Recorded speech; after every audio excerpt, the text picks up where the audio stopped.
Hello guys, welcome to my YouTube channel. तो आज है 27 मई। तो अभी क्या करना है आपको, 31 मई जो ये मई मंथ एंड हो रहा है, यहाँ तक कि आपको जितनी भी फाइलिंग्स है उसके बारे में डिस्कस करेंगे। आपको कोई भी डेडलाइन मिस नहीं करनी है। तो ये वीडियो डालने का मोटिव यही है कि आपकी अगर कुछ छूट गया है तो वो भी आप टाइम से फाइल कर दें। तो इसमें आपका क्या है कि आपका जो है इनकम टैक्स में जो रहेगा, इनकम टैक्स से ministry of corporate affairs, registrar of companies की जो भी फाइलिंग्स होती है, जो 30th या 31st में जो लास्ट डेट है, वहाँ तक आपका कोई भी ना छूटे। तो आइए देखते हैं कौन कौन सी होती है। सबसे पहले इनकम टैक्स की डेडलाइन है, उसमें क्या है, furnishing challan come statement of TDS. जो टीडीएस की फाइलिंग होती है, अगर आपने किसी का टीडीएस डिडक्ट किया है, सेक्शन 1941 ए, 194 आई बी, 194 एम, 194 एस, किसी भी स्पेसिफाइड के पर्सन में, तो फिर क्या करना है, वो आपको फाइल करना है। आपको टीसीएस के सर्टिफिकेट इशू कर देने हैं। Issue TCS certificate for tax collected source. Fourth quarter जो है आपका 23-24 सेशन का जो फोर्थ क्वार्टर है, वो कौन सा होगा आपका, जनवरी टू मार्च तक का। ठीक है, एक साल में 4 क्वार्टर होते हैं, 3-3 महीने के। तो आपको टीसीएस सर्टिफिकेट इशू कर देना है, टीडीएस भी आपको फाइल कर देना है। उसके बाद है इनकम टैक्स की डेडलाइन है, उसमें क्या है, क्वार्टरली टीडीएस है। तो लास्ट क्वार्टर है उसका आपको टीडीएस सबमिट कर देना है, जो क्वार्टर एंड हुआ था 31 मार्च को। उसके बाद return of tax deduction from superannuation fund. Submit the return of tax deduction for the contributor paid by trustees of an approved superannuation fund. तो सुपर एनुएशन फंड का जो tax वो आपको फाइल कर देना है। उसके बाद है स्टेटमेंट ऑफ फाइनेंशियल ट्रांजेक्शन, जो फॉर्म 61A होता है, जिसके अंदर क्या करना होता है, जो भी आपकी फाइनेंशियल ट्रांजेक्शन हुई है 23-24 फाइनेंशियल ईयर के अंदर में, उसको आपको फाइल कर देना है किसमें, इनकम टैक्स एक्ट 285 में।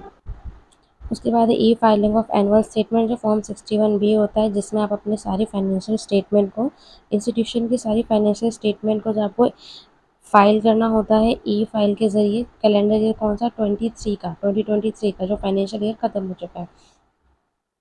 उसके बाद आपको पैन और आधार अगर आपका लिंक नहीं है तो वो आप लिंक करा दीजिए, क्योंकि ऐसी एडवाइजरी आ चुकी है। ऐसी एडवाइजरी आई थी कि आपका एक्स्ट्रा जो है वो टीडीएस डिडक्ट होगा, जिसके बारे में वीडियो ऑलरेडी पोस्टेड है, तो आप उसको देख सकते हैं। तो आपका पैन जो है बिल्कुल भी इनऑपरेटिव नहीं होना चाहिए, ऑपरेटिव होना चाहिए। उसके बाद है PAN allotment application. Apply for PAN allotment if you are non individual resident 2,50,000 financial transaction. जो है, अगर आप नॉन रेसिडेंट हैं तो आपको पैन अलॉटमेंट के लिए एप्लीकेशन फाइल करनी है 23-24 के लिए, अगर आपने कोई भी 2,50,000 से ऊपर की ट्रांजेक्शन की है तो। उसके बाद है are a managing director, director partner of a person. अगर आप मैनेजिंग डायरेक्टर है, पार्टनर है और आपके पास पैन नहीं है, तो आपको पैन अलॉटमेंट लेटर जो है इशू करवाना है अपना। नेक्स्ट है इनकम टैक्स डेफर्ड ऑप्शन में क्या है, फॉर्म 9A है। If you require to file or income tax return return by July 31, you exercise the option deferred income previous year to next year. जो previous year का अब आप next year या future year के लिए अगर आपको डिफर्ड करवाना है, तो उसके लिए फॉर्म 9A जो है आपको फाइल कर देना है। नेक्स्ट है आपका इनकम एक्यूमुलेशन स्टेटमेंट फॉर्म 10 आपको फाइल कर देना है। किस लिए फाइल होता है, accumulation income of future application under the section 21A और सेक्शन 11(1). ये किसके लिए है, सब कुछ आप कब तक आपको फाइल करना है, July 31, 24 में, अगर आप रिटर्न फाइल कर रहे हैं तो।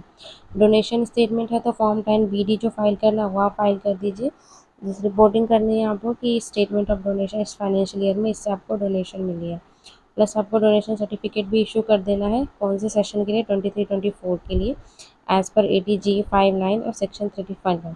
इंपॉर्टेंट नोट अगर देखा जाए तो इनकम टैक्स रिटर्न की जो फाइलिंग की डेडलाइन है वो July 31 है फॉर नॉन ऑडिट केस के लिए, और ऑडिट वालों के लिए October 31 है। तो इस तरीके की जो भी आपकी फाइनेंशियल ट्रांजेक्शन है वो आपको करके देनी है।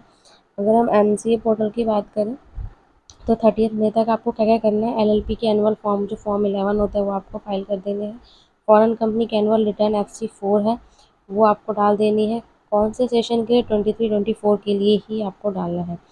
कुछ एक्स्ट्रा इन्फॉर्मेशन में देखा जाए तो reconcile of share capital audit report, आपको share capital audit report reconcile कर देनी है। इसका फॉर्म होता है PS06 for the period of October 23 and March 24, means by 23-24 जो आपका सेशन खत्म हुआ है उसके लिए। Through an extension for the certain form service granted by MCA पे आपको सारे फॉर्म जो है वो मिल जाएंगे। तो वीडियो अच्छी लगी तो इसको लाइक से सब्सक्राइब ज़रूर करें, और आपको कोई भी डेडलाइन मिस नहीं करनी है। तो इस वीडियो से इसमें कोई भी आपकी कोई फॉर्म सबमिशन रह गया हो तो उसको जल्दी से जल्दी कर दीजिए, अभी भी 2-3 दिन बचे हुए हैं। So thank you so much.